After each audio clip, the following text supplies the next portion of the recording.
haula wala quwata illa billahi wa ba'd. Kita lanjutkan kajian kita, masih membahas qasasul Quran, kisah-kisah di dalam Al-Quran. Dan malam ini kita akan mengkisahkan tentang kisah lanjutan dari Ashabul Ukhdud, kisah Ashabul Fil. Bagaimana kisahnya? Ma'asyiral muslimin yang dimuliakan Allah Subhanahu wa taala, kita sudah menjelaskan tentang kisah Ashabul Ukhdud. Dan dalam kisah Ashabul Ukhdud ada satu tokoh yang dikenal dalam sejarah sebagai Abrahatul Asram. Kenapa disebut Asram? Asram itu artinya orang yang memiliki muka yang rata.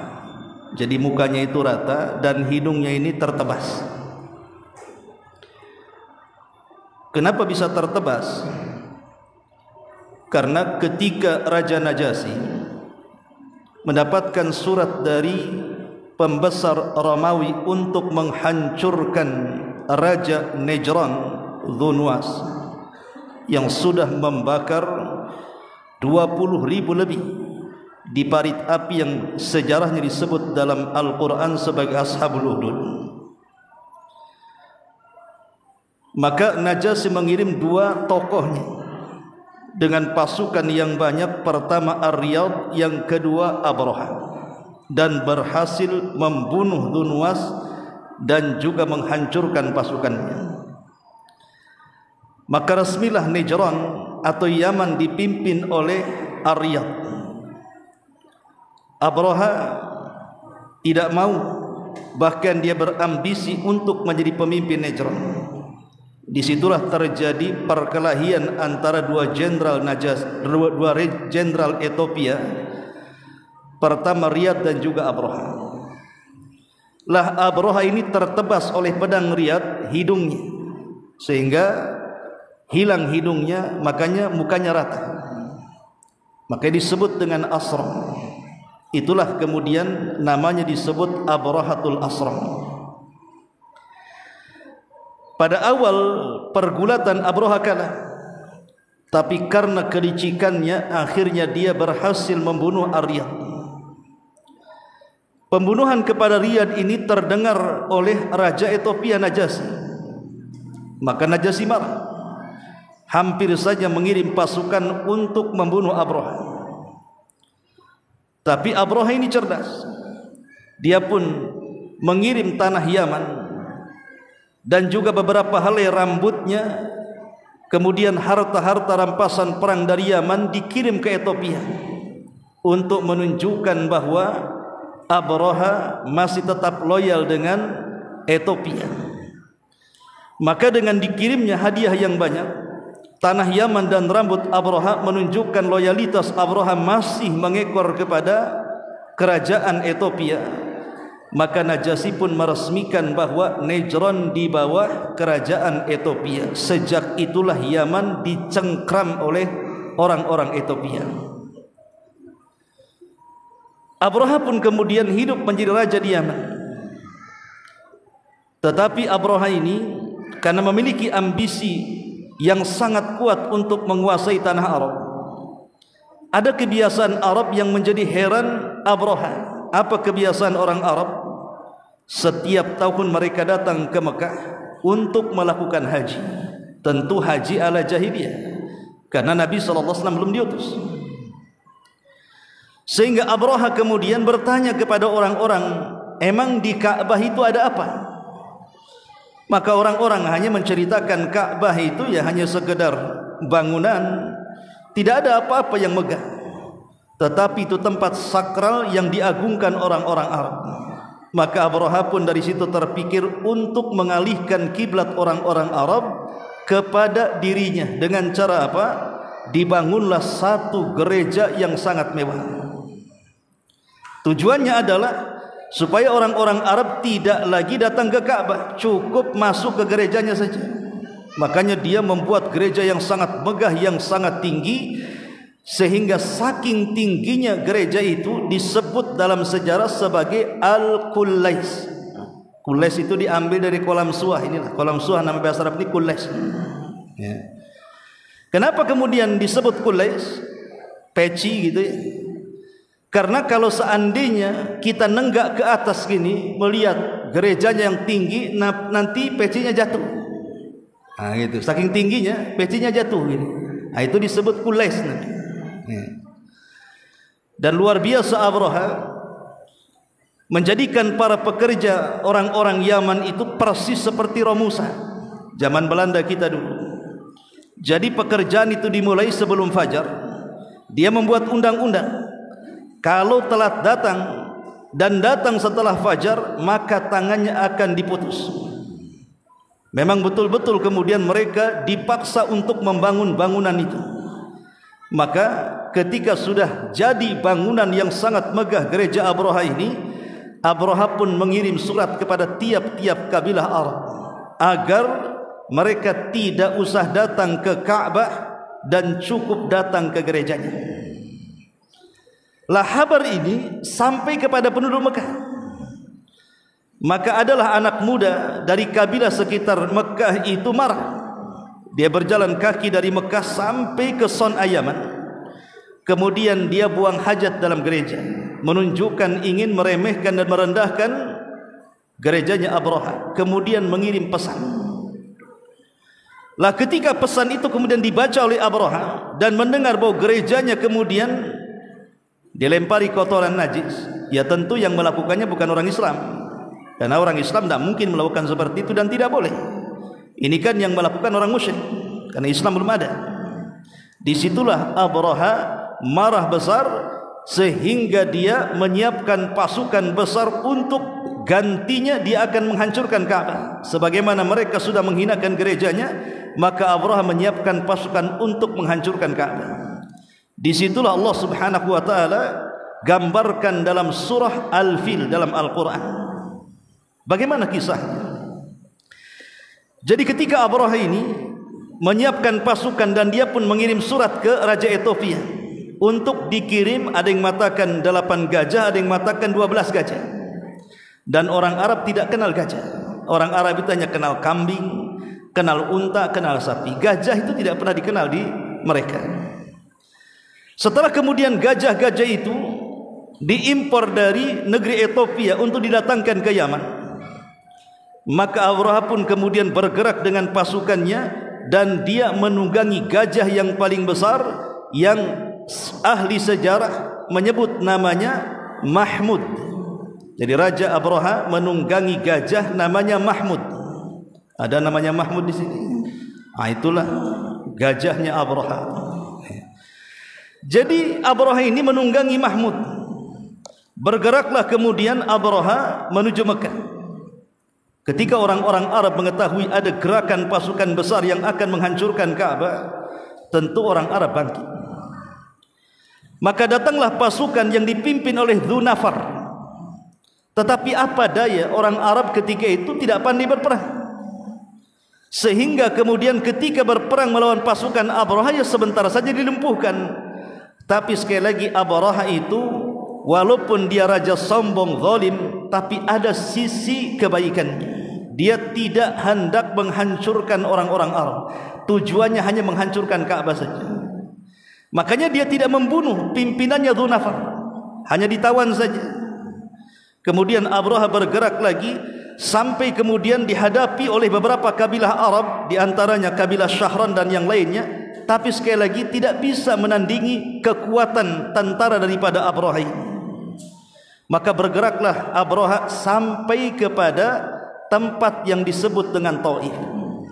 Tentu Taif dengan Ka'bah sudah dekat, karena jaraknya kan sekitar 7-8 kilo saja itu.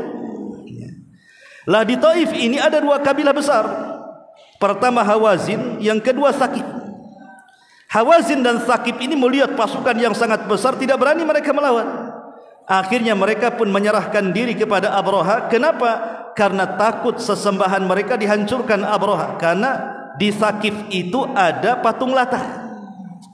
Kalau sampai patung mereka dihancurkan, sama saja kemudian menghancurkan berhala mereka. Daripada patung mereka dihancurkan, mereka menyerah. Kemudian memberikan hadiah seseorang yang bisa menunjukkan jalan Abraham menuju Ka'bah yang bernama Abu Rughal. Abu Rughal inilah yang berkhianat, satu-satunya orang yang berkhianat di tanah Arab di zaman itu.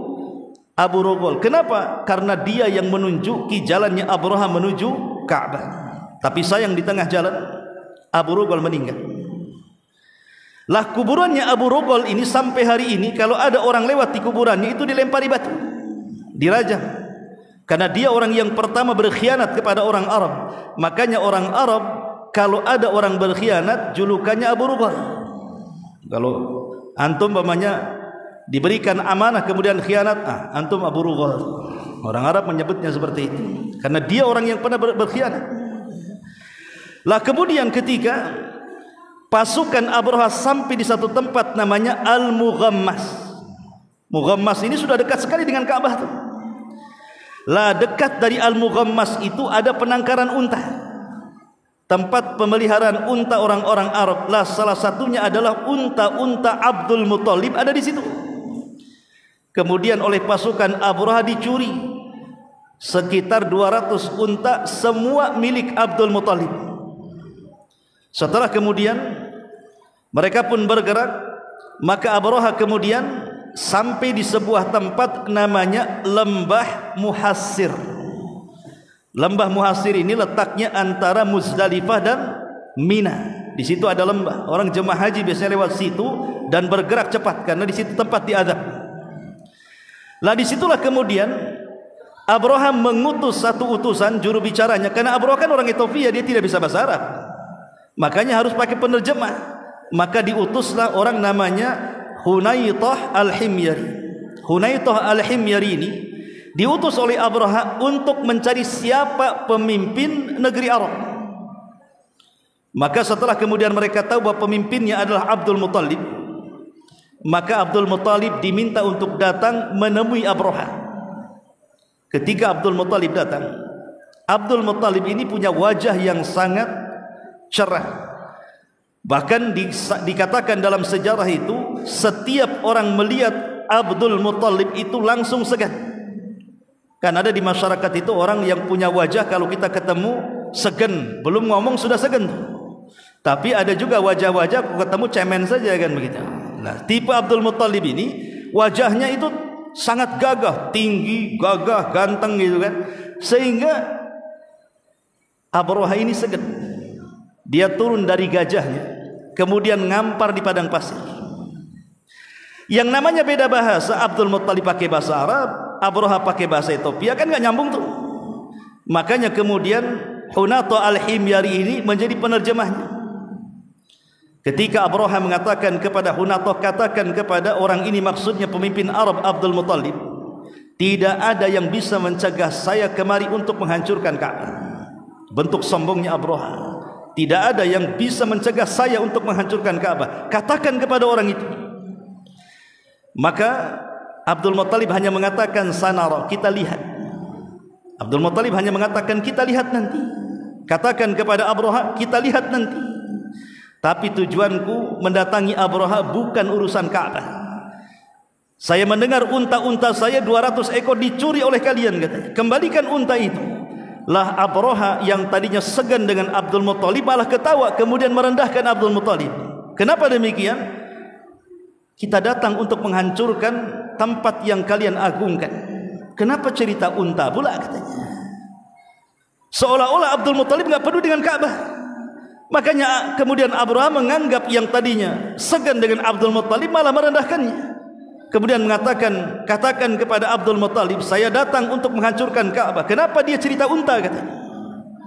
Maka Abdul Muthalib pun kemudian membuat satu kata-kata yang diukir dalam sejarah dan akan dikenang kata-kata Abdul Muthalib ini. Apa kata Abdul Muthalib? Katakan kepada Abraha bahwa unta itu ada pemiliknya. Wa ana rabbul ibil, sayalah pemilik unta itu. Adapun Ka'bah ada pemiliknya. Siapa dia? Rabbu. Rabbul Ka'bah, Rabb penjaga Ka'bah. Dan Rabb penjaga Ka'bah itu dia akan melindungi Ka'bah. Ammal Ka'batu fahuwa Rabbun yahmi. Adapun Ka'bah ada Rabb sendiri yang akan melindunginya. Silahkan kau hancurkan, karena Ka'bah sudah ada pelindung. Maka Abraha kemudian mengembalikan unta 200 ekor milik Abdul Muttalib. Abdul Muttalib pun kemudian pergi bergegas, kemudian meminta orang-orang yang ada di sekitar Ka'bah untuk menghindar, karena tujuan Abraha tidak hendak membantai orang Arab. Itu salah satu insaf kita, bahwa ada sisi baiknya Abraha. Kalau Abraha mau, dia bisa membantai Abdul Muttalib dan orang-orangnya kan, tapi dia tidak membantainya. Ada sifat kasihannya, karena tujuan dia hanya menghancurkan Ka'bah saja.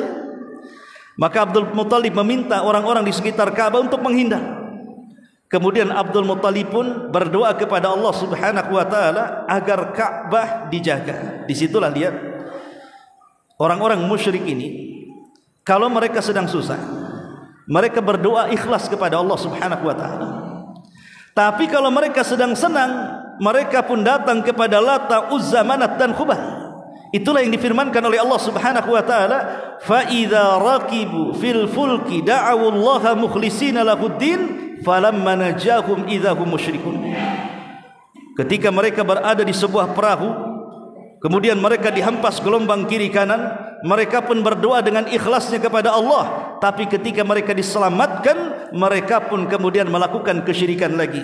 Kata Syekh Muhammad bin Abdul Wahhab di dalam kitabnya Qawaidul Arba', dia mengatakan di sini perbedaan kesyirikannya orang-orang jahiliyah dengan kesyirikannya umat sekarang.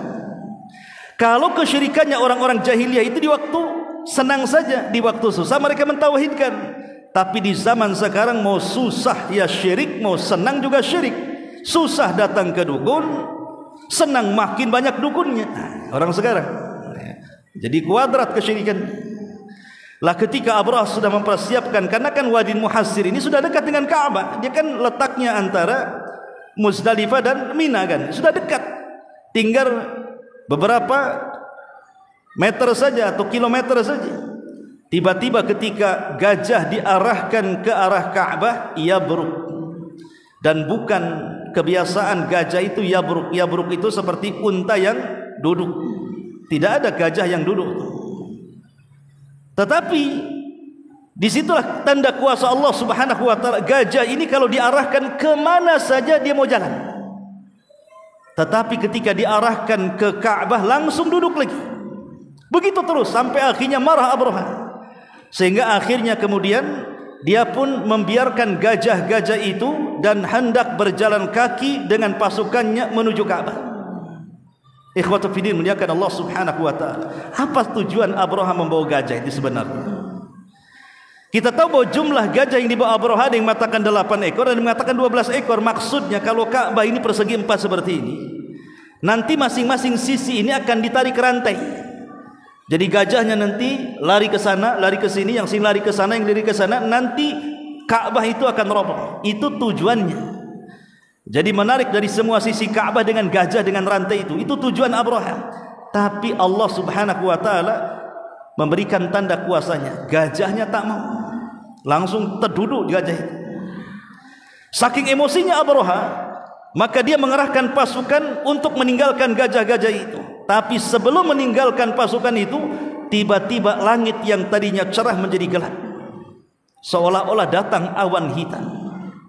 Ketika seluruh pasukan Abraha menegakkan muka-muka mereka ke langit, alangkah kagetnya bahwa yang menutupi matahari dan kecerahan alam itu adalah burung-burung laut yang Al-Quran menyebutnya ababil. Burung-burung hitam, burung-burung laut itu semacam burung apa ya? Kalau orang Sunda bilang belekok tuh apa itu? Ya. Burung-burung yang hitam tuh. Ya. Lah masing-masing burung ini Allah Subhanahu wa taala bekali dengan 3 batu. Satu di paruhnya, kemudian 2 batu di kaki kiri dan kaki kanan. Lah tiba-tiba ketika pasukan Abraha menegakkan ke langit muka-muka mereka, disitulah burung kemudian melesatkan batu-batu itu. Subhanallah. Batu itu ibarat peluru yang ditembakkan oleh senapan. Karena kalau seandainya menembus dada, maka akan tembus ke punggung, akan bolong. Makanya kemudian Al-Quran mengistilahkan dengan apa? Ka'asfi ma'kul. Apa asfi ma'kul itu? Daun-daun yang dimakan ulat. Lihat daun kalau dimakan ulat kan lubang-lubang tuh. Jadi kalau seandainya ditembak sini, tembus sana. Dan subhanallah, tidak ada yang selamat. Semua pasukan Abraha meninggal. Sekalipun ada 1-2 yang selamat itu hanya untuk menceritakan kisah peristiwa kemudian mati. Lah Abraha ini adalah satu-satunya orang yang selamat dengan beberapa prajuritnya. Dia pun diselamatkan sampai ke Son'a. Tetapi sepanjang perjalanan tulang-tulangnya lepas dari persendiannya semuanya. Ketika sampai saja di Son'a, kemudian jantungnya pecah. Disitulah kemudian Abraha pun meninggal dunia, diazab oleh Allah Subhanahu wa taala. Dari sini Allah Subhanahu wa taala kemudian gambarkan dalam suratul Fil, alam tara kaifa fa'ala rabbuka bi ashabil fil. Tidakkah kau lihat bagaimana Allah berbuat kepada pasukan gajah Abraha itu? Alam yaj'al kaidahum fi tadlil. Bukankah Allah telah menjadikan usaha mereka sia-sia? Tarmihim bihi jarati min sijil. Kemudian Allah Subhanahu wa taala melempari mereka dengan batu-batu yang sangat panas. Apa yang terjadi? Maka burung-burung ababil itu berhasil menghancurkan pasukan Abrahatul Asram, sehingga Allah sebutkan ka'asfi ma'kul, seperti daun-daun yang lubang karena banyak dimakan ulat. Alam tara kaifa fa'ala rabbuka bi ashabil fil, alam yaj'al kaidahum fi tadlil, wa arsala alaihim tayran ababil tarmihim bihijaratin min sijil faja'alahum ka'asfi ma'kul. Maka surah Fil ini menunjukkan tentang pertolongan Allah kepada rumah yang sangat mulia, Ka'bah al-Musyarrafah. Ketika Abraha sudah meninggal, kekuasaannya jatuh kepada putranya namanya Masruq. Tapi 6 bulan berkuasa meninggal. Kemudian jatuh kepada adiknya namanya Masruq. Masruq putra Abraha. Lah saat kekuasaan Masruq inilah penduduk Yaman berontak di bawah penguasa Himyar namanya Saif ibn Dhiyazan. Jadi ada penguasa Himyar namanya Saif ibn Dhiyazan. Itu memang sudah dendam karena bertahun-tahun dijajah oleh Abraha. Ketika dia minta pertolongan ke negeri Syam, ya karena negeri Syam itu Nasrani, tidak mungkin memberikan bala tentara untuk menghancurkan Abraha karena sama-sama Nasrani. Dari situlah kemudian Saif ibn Dhiyazan minta bantuan kepada Persia. Awalnya Persia tidak mau menolong. Kenapa? Negeri Yaman itu negeri yang tidak menghasilkan. Buat apa kan begitu? Tetapi kemudian orang-orang Raja Persia ini pandai dia. Dia mengeluarkan seluruh tahanan, seluruh penjahat-penjahat yang dipenjara itu, supaya mereka dikirim ke Yaman. Akhirnya mereka yang dikirim. Jadi logikanya kalau seandainya kalah, ya biarin saja penjahat-penjahat itu mati kan gitu. Kalau menang, ya negeri Yaman di bawah kekuasaan Persia. Qadarullah, Saif ibn Dhiyazan menang pula perang. Sehingga kemudian orang-orang Ahbas ini membunuh Masruq, dan semua orang-orang Ahbas, orang Ethiopia pulang kembali ke Ethiopia. Dari situlah Yaman akhirnya tercengkram, yang tadinya dijajah oleh orang Ethiopia sekarang dijajah oleh orang-orang Persia. Kayak Indonesia juga, lepas dari Belanda datang pula Jepang. Nah itu ya. Lepas Jepang memang penjajahannya tidak fisik, tetapi dengan cara penjajahan ekonomi.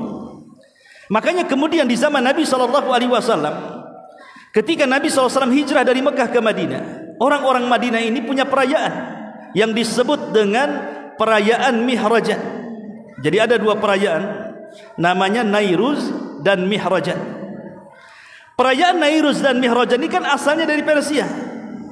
Kenapa sampai di kota Madinah? Karena kita tahu bahwa Madinah ini mayoritas orang-orang Ansor. Dan Ansor itu terdiri dari 2 kabilah namanya Khazraj dan Aus.